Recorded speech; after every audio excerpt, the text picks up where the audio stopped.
సాక్షాత్తు పరమశివుడే మంచులింగంగా ప్రత్యక్షమైన అమర్నాథ్ ఆలయం గురించి మీకు తెలుసా?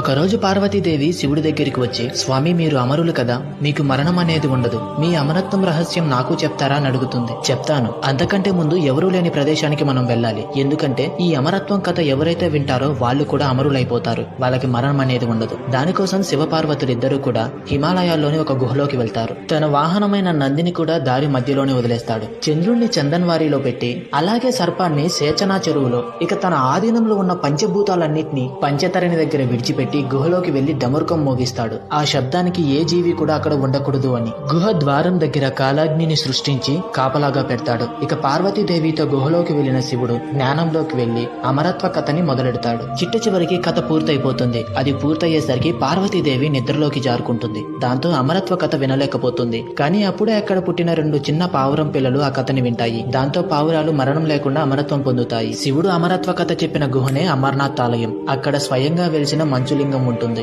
ఆ అమరత్వ కథ విన్న పావురాలు ఇప్పటికీ అక్కడే ఉన్నాయి. ఫ్రెండ్స్, ఓం నమః శివాయ అని